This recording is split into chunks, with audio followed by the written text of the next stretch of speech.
हरे Krishna everyone. स्वागत है आप सबका आज के इस सेशन में, जहाँ पे हम भगवत गीता पढ़ रहे हैं। और हमें ये अपॉर्चुनिटी मिली है कि हम भगवत गीता को कंटिन्यूअस पढ़ें, लाइन बाय लाइन पढ़ें और कुछ भी उसमें मिस ना करें, है ना। तो हमने लास्ट क्लास में भगवत गीता के हमने टिल श्लोका 18 पढ़ लिया था। आज हम उससे आगे पढ़ेंगे, लेकिन उससे पहले हम चाहते हैं कि हम भगवान की, सब गुरुजन की, सबकी ब्लेसिंग्स को लें, क्योंकि जब हम उनकी ब्लेसिंग्स लेते हैं तो जो भी हम काम करते हैं उस काम को करने में हमें सफलता मिलती है। और हम चाहते हैं कि हम इस क्लास को अच्छे से करें और साथ ही हम इसको समझें, क्योंकि हम ये जानना चाहते हैं हम कैसे भगवत गीता को अपनी लाइफ में इम्प्लीमेंट कर सकते हैं, है ना। तो सबसे पहले हम मंगलाचरण करते हैं।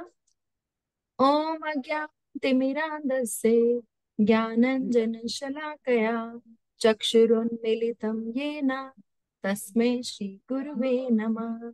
श्रीचैतन्यमनोभीष्टं स्थापितं येन भूतले स्वयं रूप कदा मह्यं ददाति स्वपदान्तिकं। वन्देऽहं श्रीगुरुं श्रीयुतपत्कमलं श्रीगुरुन् वैष्णवांश्च श्रीरूपं साग्रजातं सहगण रघुनाथान्वितं तं सजीवं साद्वैतं सावधूतं परिजन सहितं कृष्ण चैतन्य देवं श्रीराधा कृष्ण पादान् सहगण ललिता श्री विशाखान्वितांश्च। हे कृष्ण करुणा सिंधु दीनबंधु जगतपते गोपेश गोपिका कांतम राधा कांतम नमस्तुते। तप्त कांचन गौरांगी राधे वृंदावनेश्वरी वृषभानुसुते देवी प्रणमामि हरिप्रिये। वाञ्छाकल्पतरुभ्यश्च कृपा सिन्धुभ्य एव च पतितानां पावनेभ्यो वैष्णवेभ्यो नमो नमः। जय श्री कृष्ण चैतन्य प्रभु नित्यानंद श्री अद्वैत गदाधर श्रीवासादि गौर भक्त वृंदा।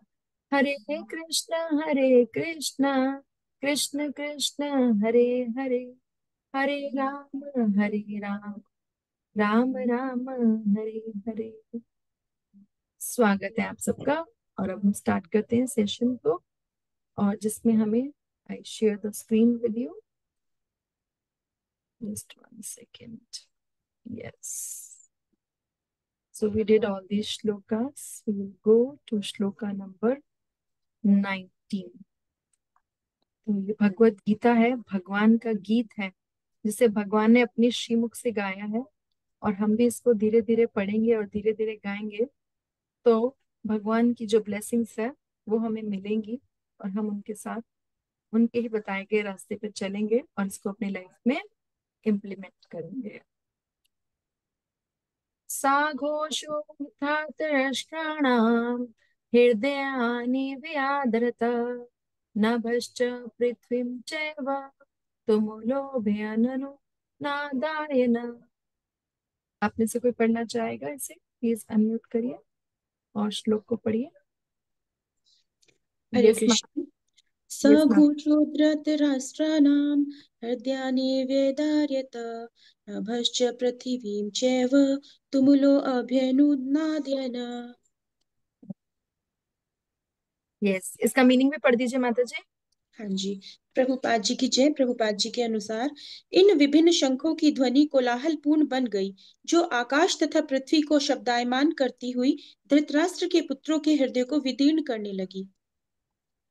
जी, तो जब शंख वहां से बजाए गए थे दुर्योधन की तरफ से, तब ऐसा कोई वर्णन नहीं आता कि पांडवों के पुत्रों को या पांडवों को हृदयों को विदीर्ण करने लगी। जो विदीर्ण वर्ड है means there was so much complications और सो मच, उनको भय जो है ना वो उनका यहाँ से दिख रहा है ना। तो ये चीज जो है पहले नहीं बोली गई थी, तो इसका मतलब क्या, जो इम्पैक्ट है वो यहाँ पे दिख रहा है, जिसके थ्रू बताया गया है। तो इसकी हम टीका भी पढ़ते हैं, जो श्री विश्वनाथ चक्रवर्ती ठाकुर द्वारा दी गई है, उसको हमने यहाँ पे बिल्ड किया है। तो माता जी आप स्क्रीन से पढ़ पाओगे? निर्मल हाँ माता जी। जी, हाँ जी माता जी, बिल्कुल।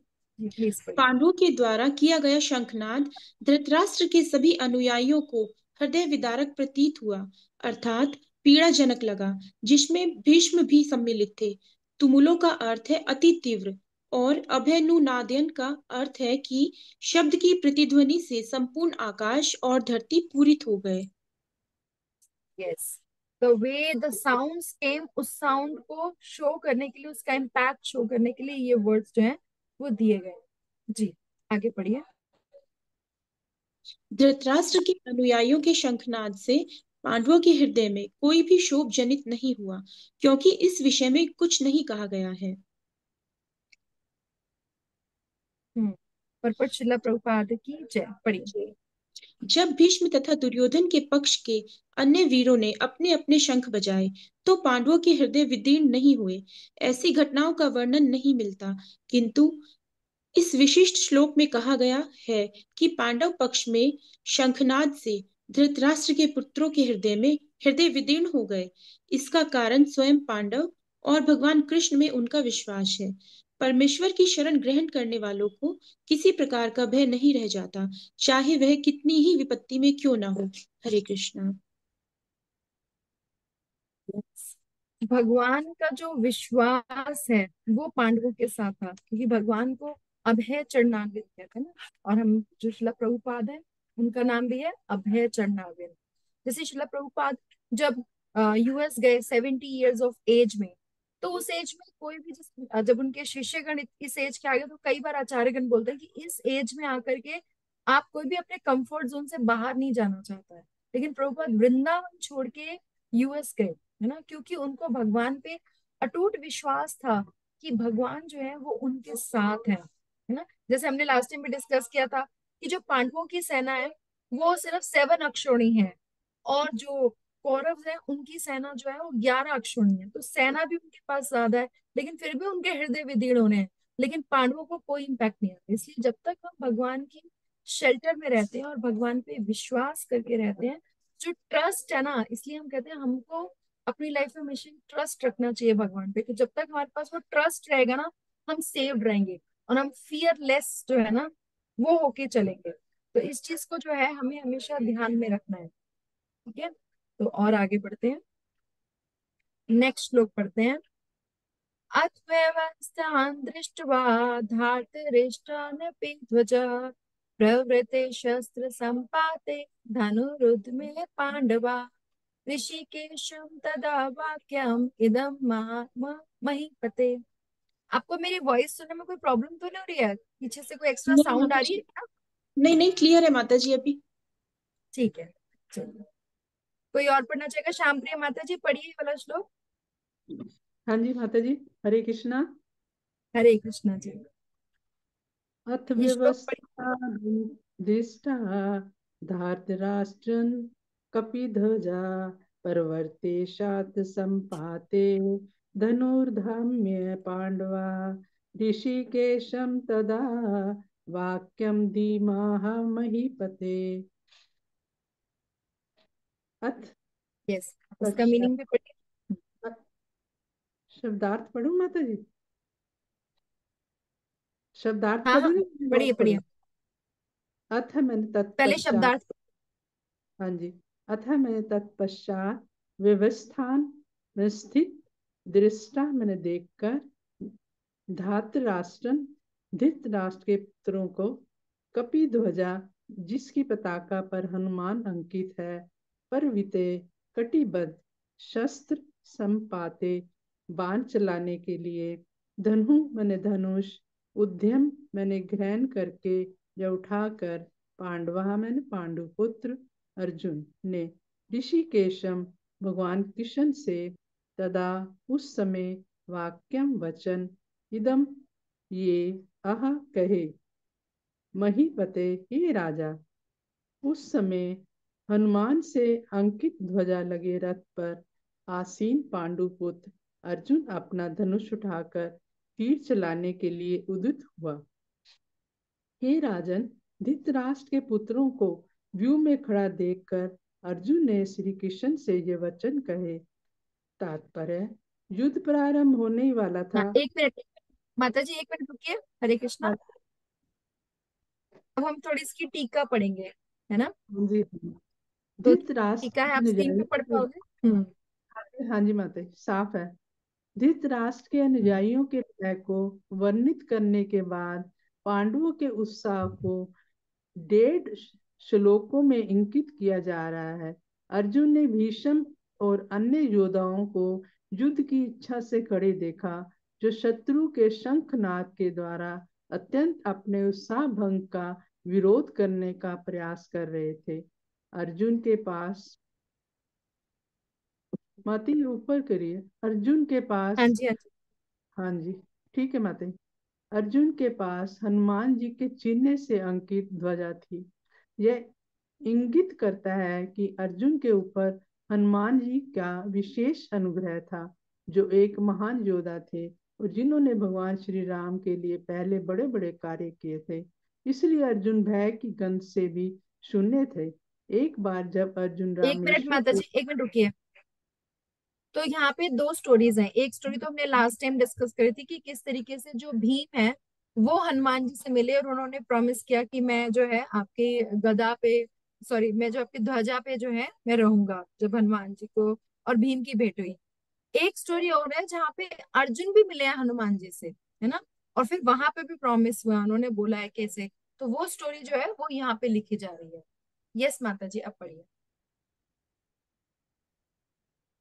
एक पढ़िए माता एक जी। बार, हाँ जी, एक बार जब अर्जुन रामेश्वर गए तो उन्होंने प्रश्न किया, भगवान राम ने बंदरों का पुल बनाने के लिए क्यों नियोजित किया?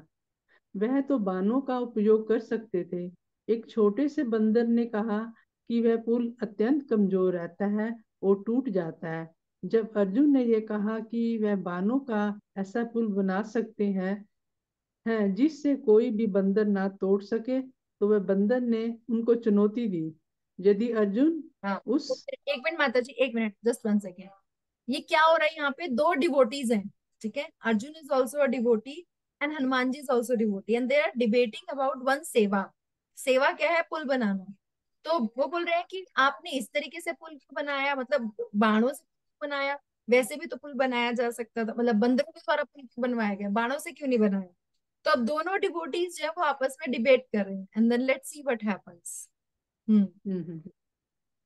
तो चैलेंज हुआ एक। हम्म। हाँ जी, यदि अर्जुन उस चुनौती को जीत लेते तो वह बंदर उनका सेवक बन जाता, और यदि वह बंदर जीत जाता तो अर्जुन आत्महत्या कर लेते। अर्जुन ने बाणों से अनेक बार पुल बनाया, लेकिन हर बार उस बंदर ने उस पुल को तोड़ दिया।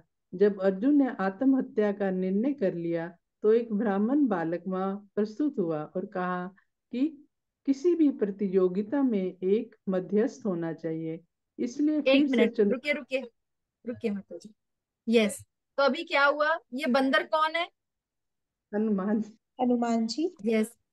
यस, और ये ब्राह्मण बालक जो है ये कौन है? अर्जुन। जी, अर्जुन। राम जी।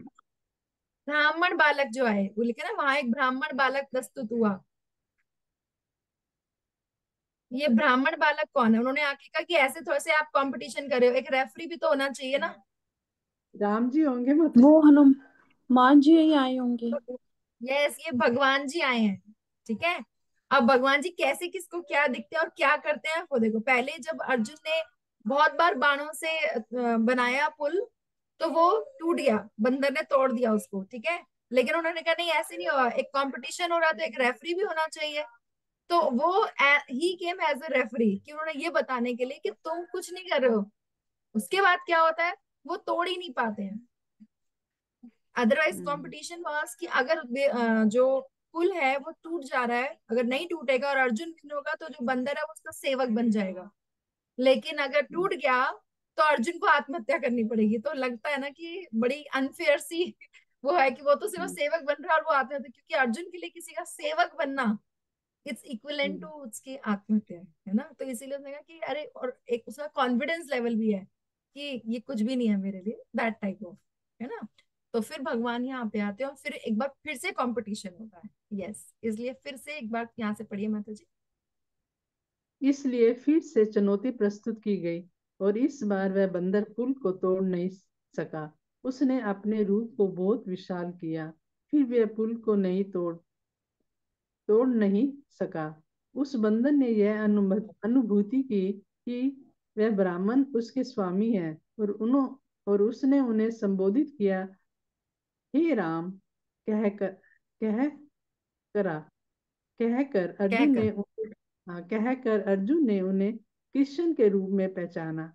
भगवान कृष्ण ने कहा कि उन्हें इस प्रकार से प्रतियोगिता नहीं करनी चाहिए, अपितु बंदर को याद कराया कि उन्हें अपनी प्रतिज्ञा का पालन करना चाहिए और स्वयं को अर्जुन के ध्वज के ऊपर स्थापित करने के द्वारा उनकी सहायता करनी चाहिए। हे यस, महीपते रुकिए माता जी, अर्थात।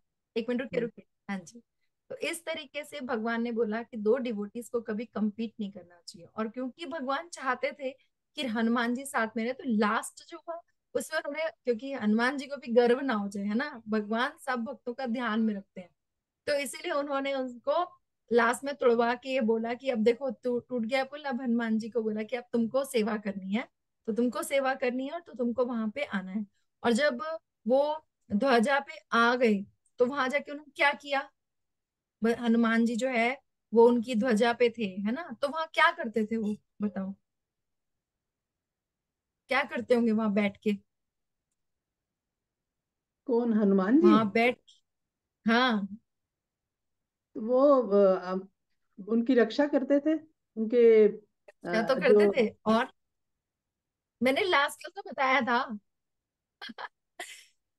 जोर से चिंघाड़ते थे, जिससे जो भी आता था उनसे युद्ध करने वो डर जाता था, क्योंकि डरा देते थे वो, है ना, जोर से चिंघाड़ के डरा देते थे, और ये वो करते थे, रक्षा भी करते थे और डराते भी थे, तो डबल ड्यूअल रोल प्ले कर रहे थे वो वहां पे, है ना। कोई और पढ़ना चाहेगा? हाँ माता जी, हरे कृष्णा। हरे कृष्ण, पढ़िए। हे महीपति अर्थात पृथ्वी के स्वामी, जैसे ही वह युद्ध शुरू होने वाला था अर्थात प्रवृत्ति, तो उस समय अर्जुन ने भगवान कृष्ण को ये शब्द कहे। कृष्ण को यहाँ ऋषिकेश कहा जा रहा है, अर्थात जो सभी इंद्रियों को अग्रहवर्तक है, अर्थात उनकी उन्हें क्रियाशील करते हैं। यह इंगित करता है कि पांडवों की विजय के संबंध में संदेह ही की गंध भी नहीं की थी, क्योंकि उन एकांत भक्तों के प्रति सर्वेश्वर हरि का विशेष प्रेम था। जो भगवान के साथ प्रेम में रहते हैं, भगवान पे सरेंडर्ड रहते हैं, उन्हीं की विजय होती है, ठीक है। तो if we want to be successful we should be surrender to lord. पढ़िए माता जी, परपट पढ़िए। युद्ध प्रारंभ होने ही वाला था। उपर्युक्त कथन से ज्ञात होता है कि पांडवों की सेना के अप्रत्याशित व्यवस्था से धृतराष्ट्र के पुत्र बहुत कुछ निरुत्साहित थे, क्योंकि युद्ध भूमि में पांडवों का निर्देशन भगवान कृष्ण के आदेश अनुसार हो रहा था। अर्जुन की ध्वजा पर हनुमान का चिन्ह भी विजय का सूचक है, क्योंकि हनुमान ने राम तथा रावण युद्ध में राम की सहायता की थी, जिससे राम विजयी हुए थे। इस समय अर्जुन की सहायता के लिए उनके रथ पर राम तथा हनुमान दोनों उपस्थित थे। भगवान कृष्ण साक्षात राम है, और जहाँ भी राम कहते हैं वह नित्य सेवक हनुमान होता है, तथा उनकी नित्य संगिनी वैभव की देवी सीता उपस्थित रहती है। अतः अर्जुन के लिए किसी भी शत्रु से भय का कोई कारण नहीं था। इससे भी अधिक इंद्रियों के स्वामी भगवान कृष्ण निर्देश देने के लिए साक्षात उपस्थित थे। इस प्रकार अर्जुन को युद्ध करने के मामले में सारा सत्परामर्श प्राप्त था। इसी स्थितियों में जिनकी व्यवस्था भगवान ने अपने शाश्वत भक्त के लिए की थी, निश्चित विजय के लक्षण स्पष्ट थे। तो यहाँ पे इस पर्टिकुलर में और पहले भी कैसे, मतलब अर्जुन की जो विजय के जो लक्षण है वो बताए गए हैं, ठीक है। So there are many many symptoms हैं, हम उनमें से कुछ डिस्कस करेंगे, आप याद रखना लास्ट में आपको बताने की, ठीक है। अभी हम आगे बढ़ेंगे। अर्जुन वाचा सैन्यरोभि व्योमर्धे रथम स्थापयते मे अच्युत यावदेतानि निरक्षेयम् योद्धुकामानवस्थितान् कैर्मण्या सह योधवयाम स्मिर नरण समुद्यमे। टिपिकल है, बट फिर भी will try, I am also trying, मुझे भी बहुत अच्छा नहीं आता पढ़ना, I am also trying, you also try. कोई ट्राई करना चाहता है पढ़ना? Unmute yourself and read. Just try. Yes, माता जी पढ़िए। निर्मल माता जी आपने हैंड रेस हाँ किया, जी। पढ़ सकते हो आप। हाँ जी। हाँ हाँ जी। जी। पढ़िए। अर्जुन उवाच सेनयोरुभयोर्मध्ये रथं स्थाप्य मे अच्युत या देवता निरीक्षेऽहं योधाधुकामानवस्थितान् यैर्मया सह योद्धे स्मिरन् समुद्मे। नाइस, इसका मीनिंग भी पढ़ दीजिए।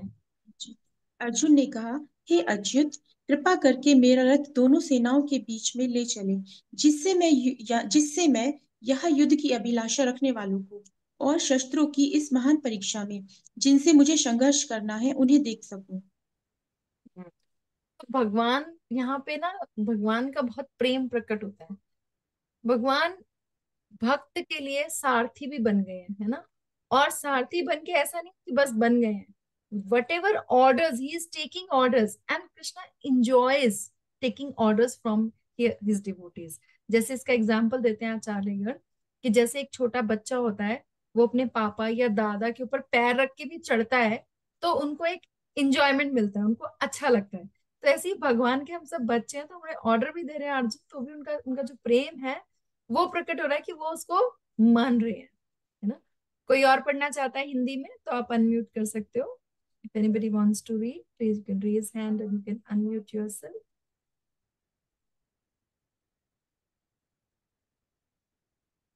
ओके,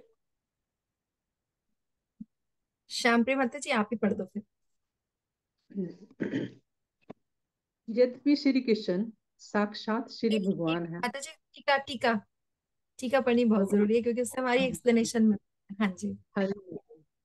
अब हम्म, अर्जुन कह रहे हैं, हे अच्युत, अर्थात जो भक्त वत्सल्य और परम ऐश्वर्य के गुणों में स्वभाव से ही सिद्ध है, और जो इन गुणों से कभी च्युत नहीं होते, इन गुणों से नियंत्रित होने के कारण आप निर्भय होकर मेरे रथ को मेरे वाक्य के अनुसार स्थापित कीजिए, क्योंकि मैं आपका भक्त हूँ। फिर वह रथ स्थापित करने के उद्देश्य को कह रहे हैं, रथ को स्थापित कीजिए ताकि मैं देख सकूं कि कौन लोग दृढ़ता से स्थित हैं, अर्थात भय से प्रचलित नहीं है, अर्थात अवस्थित हैं और युद्ध की इच्छा रखते हैं, अर्थात संधि की कोई इच्छा से युक्त नहीं है। परंतु तुम तो एक योद्धा हो, कोई युद्ध प्रेषक नहीं हो, तो दर्शन से क्या प्राप्त होगा। युद्ध ये प्रारंभ मानो होने। कृष्णा कह रहे हैं, ये जो हाँ जी, स्टेटमेंट में लिखा हुआ मानो कृष्णा कह रहे हैं, है ना। हम्म। हाँ जी। युद्ध प्रारंभ होने से पहले मैं देखना चाहता हूँ उन बंधुओं को जिनके साथ मैं रहकर युद्ध करूंगा, और उन मित्र और बंधुओं को जिनके विपक्ष में मैं युद्ध करूंगा। इस उद्देश्य से मेरे रथ को दोनों सेनाओं के मध्य में स्थापित कर दीजिए। परफेक्ट। जी, चलो प्रभुपाद की जय। अर्जुन ने कहा, प्रभुपाद जी की हम्म, जय। अर्जुन ने कहा, हे अच्युत, कृपा करके मेरा रथ दोनों, अच्छा तात्पर्य पढ़ना ना माता जी। जी यद्यपि ता श्री यद्यपि श्री कृष्ण साक्षात श्री भगवान है, किंतु वे अहेतु की कृपावश अपने मित्र की सेवा में लगे हुए थे। वे अपने भक्तों पर स्नेह दिखाने में कभी नहीं चूकते, इसलिए अर्जुन ने उन्हें अच्युत कहा है। सारथी रूप में उन्हें अर्जुन की आज्ञा का पालन करना था, और उन्होंने इसमें कोई संकोच नहीं किया, अतः उन्हें अच्युत कहकर संबोधित किया गया है। यद्यपि उन्होंने अपने भक्त का सारथी पद स्वीकार किया था, किंतु इससे इसकी उनकी परम स्थिति अक्षुण बनी रही। प्रत्येक परिस्थिति एक में। मिनट जी, yes, this is very important point. भगवान किसी भी परिस्थिति में हो, लेकिन जो उनकी परम स्थिति है वो बनी रहती है। चाहे वो भगवान 6 दिन के बालक हो, तब भी वो पूतना का वध करने में सक्षम है। ऐसा नहीं है कि उनको पहले दूध दूध पी के और स्ट्रांग होके होंगे फिर वो मारेंगे राक्षसों को। वो 6 दिन में भी मार सकते हैं, 1 महीने में मार सकते हैं, 7 साल में भी पूरा पर्वत उठा सकते हैं, सब कुछ कर सकते हैं, राइट।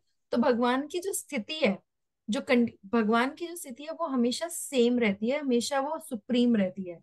उनकी वो किस जगह पे है, या वो किस एज में है, किस अवस्था में है, इसका कोई इम्पैक्ट नहीं आता। वो हमेशा सुप्रीम है, सुप्रीम थे और सुप्रीम रहेंगे, राइट। तो ये बात हमेशा याद रखनी है। ऐसा नहीं कि वो सिर्फ सारथी हैं, या किसी भी स्थिति में है, या ब्राह्मण बन के आ रहे हैं, या बच्चे बन के आ रहे हैं, या वराह रूप में आ रहे हैं, किसी भी रूप में आ जाए, लेकिन भगवान भगवान है। यस, पढ़िए माता जी। प्रत्येक परिस्थिति में वे इंद्रियों के स्वामी श्री भगवान श्री ऋषिकेश हैं। भगवान तथा उनके सेवक का संबंध अत्यंत मधुर एवं दिव्य होता है। सेवक स्वामी स्वामी की सेवा करने के लिए सदैव उद्यत रहता है। उस भगवान भी भक्त की कुछ न कुछ सेवा करने की कोशिश में रहते हैं। वे इसमें विशेष आनंद का अनुभव करते हैं कि वे स्वयं आज्ञादाता न बने, अपितु उनके शुद्ध भक्त उन्हें आज्ञा दें। चूंकि वे स्वामी हैं, अतः सभी लोग उनके आज्ञा पालक हैं और उनके ऊपर उनको आज्ञा देने वाला कोई नहीं है। जब वे देखते हैं कि उनका शुद्ध भक्त आज्ञा दे रहा है तो उन्हें दिव्य आनंद मिलता है, यद्यपि वे समस्त परिस्थितियों में अच्युत रहने वाले हैं। भगवान का शुद्ध भक्त होने के कारण अर्जुन को अपने बंधु बांधवों से युद्ध करने की तनिक भी इच्छा न थी, किंतु दुर्योधन द्वारा शांतिपूर्ण समझौता न करके हठ धर्मिकता पर उतारू होने के कारण उसे युद्ध भूमि में आना पड़ा। अतः वह यह जानने के लिए अत्यंत उत्सुक था कि युद्ध भूमि में कौन कौन से अग्रणी व्यक्ति उपस्थित है। यद्यपि युद्ध भूमि में शांति प्रयासों का कोई प्रश्न नहीं उठता, तो भी वह उन्हें उन्हें उन्हें फिर से देखना चाह रहा था और यह देखना चाह रहा था कि वे इस अवांछित युद्ध पर किस हद तक तुले हुए हैं। जो भगवान के भक्त होते हैं ना, वो अननेसेसरली किसी से प्रॉब्लम नहीं क्रिएट करना चाहते हैं। लेकिन जब ये युद्ध हो रहा था तो भगवान ने बोला कि युद्ध अब सिर्फ तुम्हारे लिए नहीं हो रहा है, ये धर्म की स्थापना का युद्ध है ना। तो धर्म की स्थापना का युद्ध, तो तुम धर्म स्थापना के लिए लड़ रहे हो, सिर्फ अपने हित के लिए नहीं लड़ रहे हो। तो सिर्फ तुम्हारे से ये ऊपर हो गए। और जैसे यहाँ भगवान जो, जैसे हम बोलते हैं ना कि हम वर्ल्ड में भी नौकरी करते हैं ना, तो जो वर्ल्डली बॉस है it's entirely different than lord. अगर हम भगवान को अपना बॉस बना ले तो भगवान ऐसे बॉस है जो अपने सर्वेंट के भी सर्वेंट बनने को तैयार रहते हैं ना। ये स्पेशल पोजीशन है भगवान की और भक्ति की, जो आप वर्ल्डली लेवल पे कभी नहीं मिलेगी। चलिए नेक्स्ट पढ़ते हैं। योत्से मानानावेक्ष्य हम यायत्रे समागता धार्तराष्ट्रस्य दुर्बुद्धे युद्धे प्रियचिकेशवः। पढ़िए, जो भी पढ़ना चाहे श्लोक को पढ़ने का प्रयास करिए, अच्छा है, पढ़ पाएंगे। माता जी पढ़ूं? यस सुधा माता जी, मैं आपको याद कर रही थी कि हमारी माता जी कहाँ गई जो इतने अच्छे से श्लोक पढ़ती हैं। अब प्लीज। यस सुधा माता जी पढ़िए। मानवेच्छहं ययतेऽत्र समागताः धार्तराष्ट्रस्य दुर्बुद्धे युद्धे प्रियचिकीर्षवः। आगे भी पढ़ लीजिए माता जी। मुझे उन लोगों को देखने दीजिए जो यहाँ पर धृतराष्ट्र के दुर्बुद्धि पुत्र दुर्योधन को प्रसन्न करने की इच्छा से लड़ने के लिए आए हुए हैं। टीका, तो क्या बंधुओं के कारण वह संधि कर लेंगे? तो कह रहे हैं योत्स्य या मानन अर्थात दोनों पक्षों में संधि नहीं होगी। मैं देख रहा हूँ कि वह युद्ध करने के लिए उत्सुक है, ना कि संधि विधान करने के लिए। प्रिय चिकीर्ष्व अर्थात दुर्योधन को प्रसन्न करने के लिए विपक्ष युद्ध करने के लिए उत्सुक था। और दुर्योधन का क्या गुण था? दुर्बुद्धे अर्थात अपने जीवन रक्षा के उपाय से भी अनभिज्ञ दुर्योधन, जो धृतराष्ट्र का पुत्र था और इस तथ्य से अनभिज्ञ था कि वह इस युद्ध में मरने वाला है, यह उसकी बुद्धि को शोभा नहीं देता था। इसलिए मेरे द्वारा युद्ध में विपक्ष का दर्शन उचित है। जी, परपोट। तो यहाँ पे एक मिनट, यस यस माता, जस्ट वन सेकेंड। यहाँ पे जो दुर्बुद्धे बताया गया, क्योंकि दुर्योधन को कई लोग ऐसे भी थे, विदुर और कई लोग ऐसे थे जिन्होंने उनको समझाया था कि आप ऐसा ना करें, है ना, जो भी करें वो गलत करें। क्योंकि फाइनली तो जो पांडवस है उन्होंने क्लास में बोल दिया था कि हमें सिर्फ 5 गांव दे दो, हमें आधा राज्य भी नहीं चाहिए। वैसे तो वह पूरे राज्य के अधिकारी थे, पूरे आधा बोला, आधा भी नहीं, आधे की जगह 5 गांव भी नहीं, पूरा सुई की नोक के जितनी जगह नहीं। तो ये जो चीज है वो उसकी दुर्बुद्धि को शो करता है। तो इसीलिए यहाँ पे उसके लिए एडजेक्टिव यूज किया गया दुर्बुद्धे, क्योंकि उसको बताया गया था फिर भी स्टिल ही डिडंट लिसन, और उसका रिजल्ट जो है वो यहाँ पे उसको देखने को मिला था। और इसके अलावा जो यहाँ पे पूछा गया है कि वो अर्जुन क्यों देखना चाहता था, वो यही देखना कि ऐसे कौन से लोग हैं जो इसके साथ जो है खड़े हैं। उसकी कोई इंटेंशन नहीं है। देखो टिल दिस टाइम भी अर्जुन के मन में कोई मोह नहीं है, वो कोई संधि नहीं करना चाह रहा। उसके मन में कोई मतलब ये नहीं है कि मैं संधि कर लूं या मैं वो सिर्फ एक curiosity, out of curiosity he wants to see कौन कौन लोग आए हैं, मैं जरा देख तो लूं कि उनकी स्ट्रेंथ देख लूं, है ना, दैट वे। अभी तक वो मोह में नहीं है। फिर क्या होगा? यस, यस सुधा माता जी पढ़िए, परपट पढ़िए।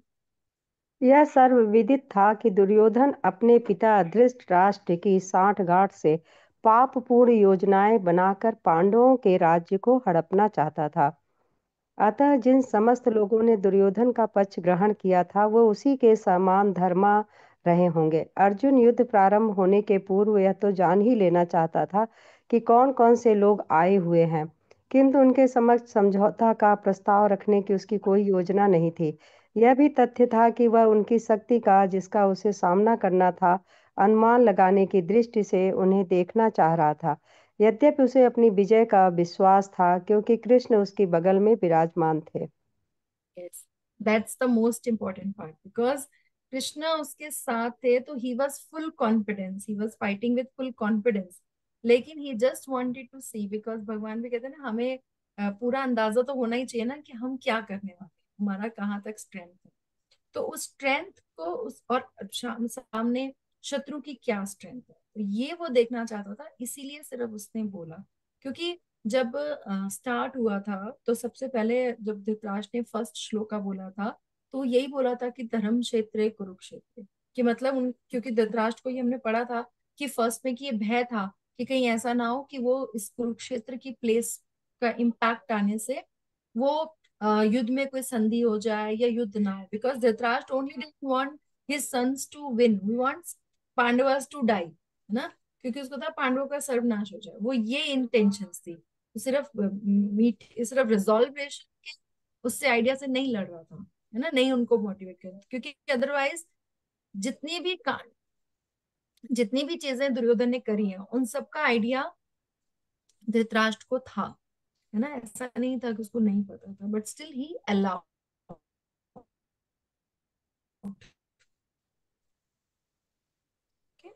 तो नेक्स्ट श्लोक पे उवाच एवमुक्तो ऋषिकेशो गुडाकेशन भारता सैन्योर्मध्योर्मध्ये स्थापयित्वा रथोत्तमम् भीष्म द्रोण प्रमुक्ताः सर्वेषां च महीक्षिताम् उवाच पार्थ पश्येतान् संवेतान् कुरुनिति।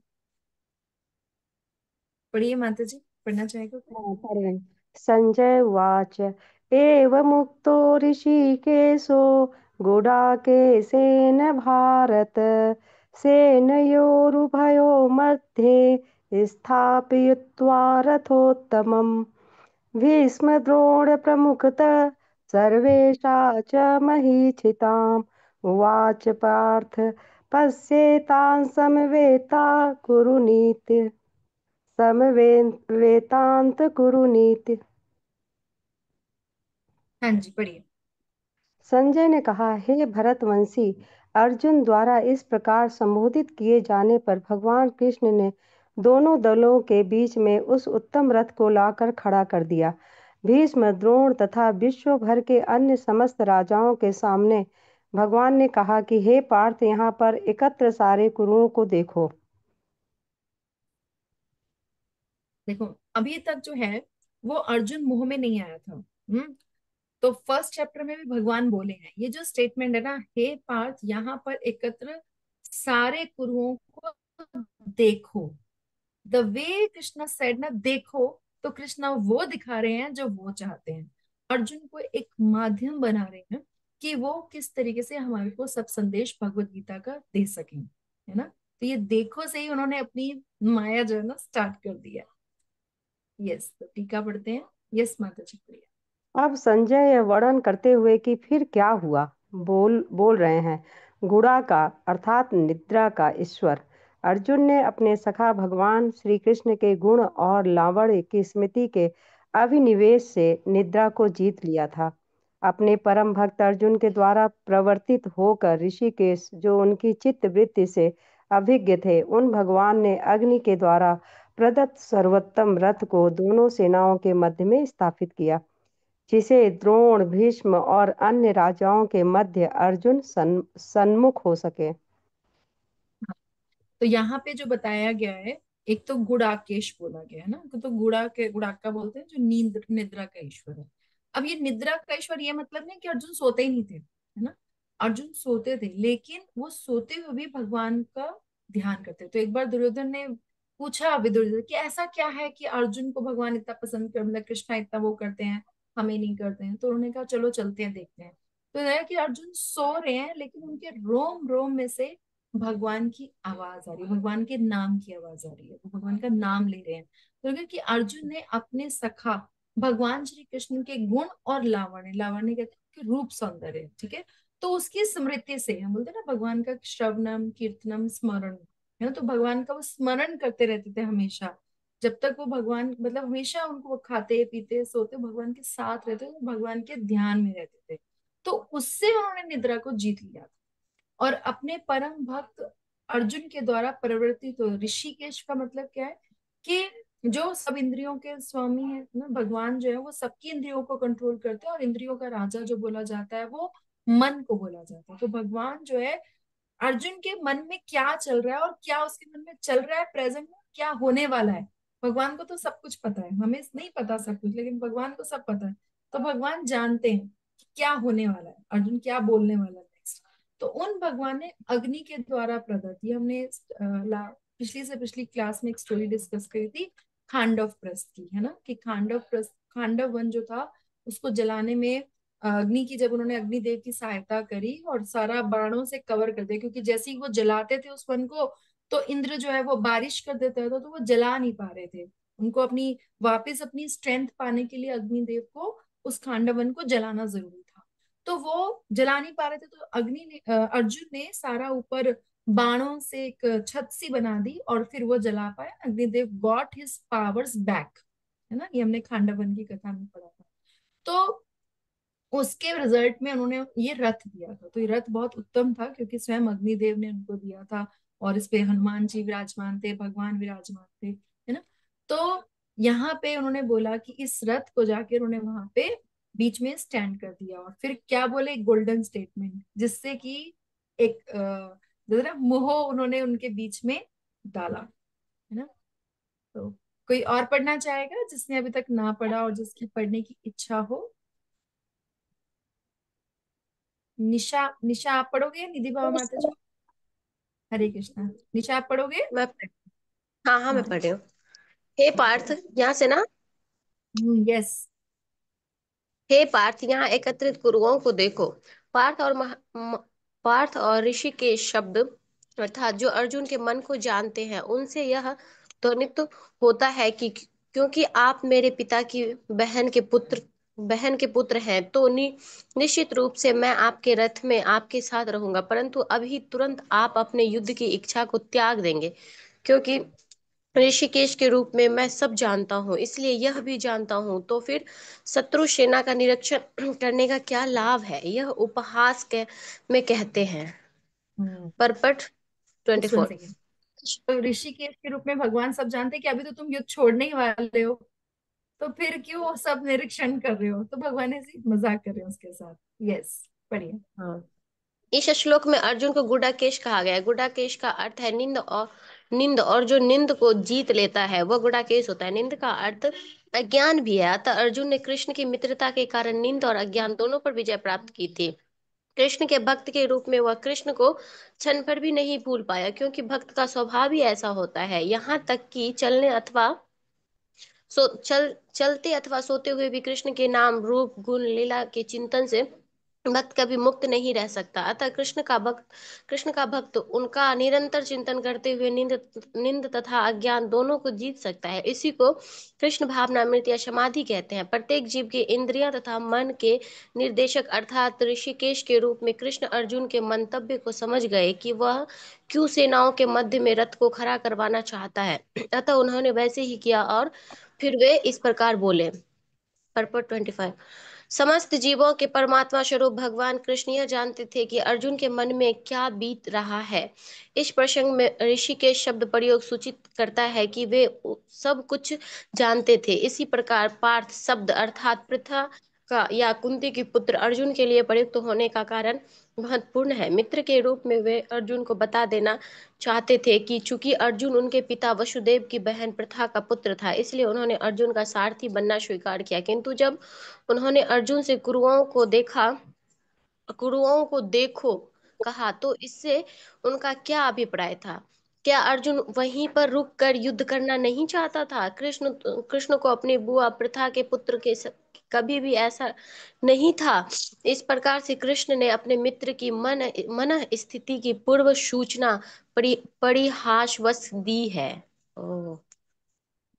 जब यहाँ पे पृथा के पुत्र बोल रहे हैं उनको, एक्चुअली कहते हैं ना, जैसे हम किसी को कुछ याद दिलाते हैं, तुम्हें पता भी है तुम्हारा कुल क्या है, तुम किस कुल के हो, वो पहले ही याद दिला रहे हैं कि देखो तुम उस कुल के हो, तुम्हारी माता जो है इतनी शतरानी है, तुम उनके पुत्र हो, है ना। भगवत गीता में हर जगह ना कभी कभी अर्जुन को और भगवान को ना अलग अलग नामों से बुलाया गया है ना।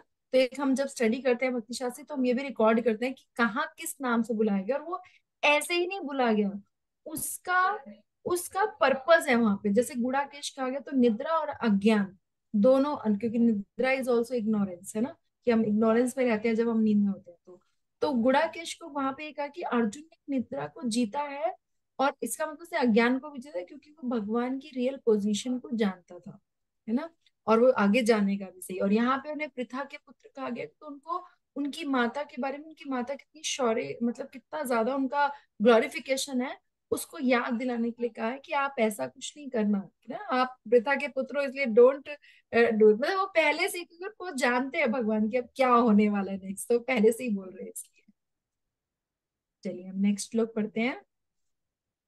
तत्रापश्ये स्थितिं पार्थ पितृनित पितृनत पितामहान् आचर्यन् मातुलान् भ्रात्रान् पुत्रान् पौत्राश्च सता श्वशुरान् सुहृदश्चैव सैन्योरुभयोरपि।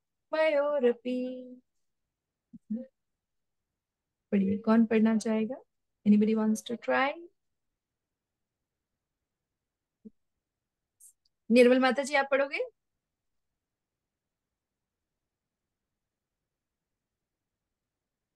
माता जी माता ट्राई जी करते इसके हैं ये बाद वाला। वाला पढ़। अच्छा। हाँ कोई बात नहीं, अभी ये निर्मल माता जी पढ़ेंगी, इसके बाद वाला आप पढ़ लेना। पढ़िए पढ़िए माता जी। हाँ जी। तत्रापश्यस्ति तान् पार्थः पितृनतः पितामहान् आचार्यान् मातुलान् भ्रातॄन् पुत्रान् पौत्रान् सखीस्तथा शुश्रूरान् सुहृदश्चैव सैन्योरुभयोरपि। पढ़िए। अर्जुन ने वहां पर दोनों पक्षों की सेनाओं के मध्य में अपने चाचा, ताऊओं, पितामहों, गुरुओं, मामाओं, भाइयों, पुत्रों, पौत्रों, मित्रों, ससुरों और शुभ चिंतकों को भी देखा। भगवान ने उनकी तरफ पॉइंट आउट कर रहे हैं, ठीक है, जिससे उनमें वो मोह जागृत हो जाए। यस, टीका पढ़िए। हाँ जी। भगवान के इस प्रकार कहने के उपरांत अर्जुन ने विपक्ष के सेना को देखा। इसको 1.5 श्लोक में कहा जा रहा है। विपक्ष सेना में उसने भूरिश्रवा जैसे विपक्ष सेना में जैसे पितरों को देखा, भीष्म और सोमदत्त जैसे पितामहों को देखा, द्रोण और कृपाचार्य जैसे गुरुओं को देखा, शल्य और शकुनी जैसे मामाओं को देखा, दुर्योधन जैसे भाइयों को देखा, लक्ष्मण जैसे पुत्रों को देखा, लक्ष्मण के पुत्रों जैसे पौत्रों को देखा, अश्वत्थामा और जयद्रथ जैसे समवयस्कों को देखा, और कृतवर्मा और भागदत्त जैसे सुहृदों को देखा। यह वर्णन इंगित करता है अर्जुन ने अपने पक्ष की सेना को भी देखा। उसने दोनों पक्षों की सेना का समीक्षण किया जो वहां उपस्थित थी। सैन्योरुभयोरपि समीक्षा क्रिया अगले श्लोक में आएगी। तो यहाँ पे ये बताया गया है कि उसने सिर्फ ऐसा नहीं है, जैसे जब धृतराष्ट्र ने स्टार्ट किया था तो उसने बोला मामका पांडवा, है ना, उन्होंने डिफरेंस किया था, लेकिन Arjun being a devotee, Arjun के मन में ऐसा कोई वो नहीं है, वो सबको देख रहा है ना। इसलिए यहाँ पे बताया गया है कि भूरिश्रवा जैसे पितरों को देखा, भीष्म सोमदत्त जैसे पितामहों को देखा, द्रोण और कृपा जैसे गुरु को देखा, मामा भी दोनों बताए गए हैं ना। और दुर्योधन जैसे भाइयों को देखा है ना। और लक्ष्मण कौन है? Any ideas? Who is this Lakshman mentioned here? Lakshman जैसे पुत्रों को देखा। दुर्योधन के पुत्र वगैरह जो यस, कौरवों यस, के you're पुत्र right। हैं। लक्ष्मण जो है यहाँ पे दुर्योधन के पुत्र का नाम है। ठीक है, तो यहाँ पे मेंशन किया लक्ष्मण जैसे पुत्रों को देखा है ना, तो वो मतलब अपने पुत्र और उनके पुत्रों में कोई डिफरेंस नहीं देख रहा है, और लक्ष्मण के पुत्रों जैसे पौत्रों को भी देख रहा है। ठीक है, और अश्वत्थामा जयद्रथ उनके साथ पले बड़े हैं, है ना, साथ में रहे हैं, तो उनको भी देख रहा है, समवयस्क हैं। और कृतवर्मा और भागद्रथ जो है वो सुहृद हैं, है ना।